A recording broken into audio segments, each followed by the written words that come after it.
ജാതിഭേദം മതദ്വേഷം ഏതുമില്ലാതെ സർവരും ഒരു ജാതി, ഒരു മതം, ഒരു ദൈവം, മനുഷ്യനെന്ന എന്നും പ്രസക്തമായ ആപ്തവാക്യം പകർന്നു തന്ന മഹാഗുരു. എല്ലാത്തരം സാമൂഹ്യ തിന്മകൾക്കും അന്ധവിശ്വാസങ്ങൾക്കുമെതിരെ പോരാടിയ നവോത്ഥാന നായകൻ. മനുഷ്യവംശത്തിന്റെ യാത്രാവഴികളിൽ ഒരു കെടാവിളക്കായി ശ്രീനാരായണ ഗുരു പ്രകാശം പരത്തിക്കൊണ്ടേയിരിക്കുന്നു. വിഭാഗീയതകളും വേലിക്കെട്ടുകളുമില്ലാത്ത മനുഷ്യർ സമാധാനത്തോടെ വാഴുന്ന ലോകമായിരുന്നു ശ്രീനാരായണ ഗുരുവിന്റെ സ്വപ്നം.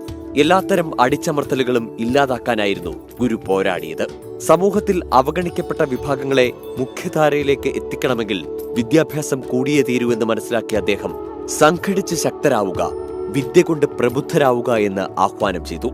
തൊട്ടുകൂടായ്മയും തീണ്ടിക്കൂടായ്മയും തങ്ങളുടെ വിധിയാണെന്ന് കരുതി മാനസിക അടിമത്തത്തിൽ കഴിഞ്ഞിരുന്ന ഒരു വിഭാഗം മനുഷ്യർക്ക് ഗുരുവിന്റെ ആദർശങ്ങൾ പുത്തനുണർവ് നൽകി. അരുവിപ്പുറം പ്രതിഷ്ഠയും കളവങ്കോടത്തെ കണ്ണാടി പ്രതിഷ്ഠയും കേരള നവോത്ഥാന ചരിത്രത്തിലെ ഉജ്ജ്വല അധ്യായങ്ങളാണ്. വരും തലമുറകൾക്കും ഗുരു പഠിപ്പിച്ച പാഠങ്ങൾ വഴിവെളിച്ചമായി മാറാൻ, അവ പകർന്നുകൊടുക്കാൻ മനുഷ്യരാശിക്ക് കഴിയണം. ഗുരുദർശനങ്ങൾ ആഴത്തിലറിയുകയും മനസ്സിലാക്കുകയും ചെയ്യേണ്ടത് കാലത്തിന്റെ അനിവാര്യതയാണ്.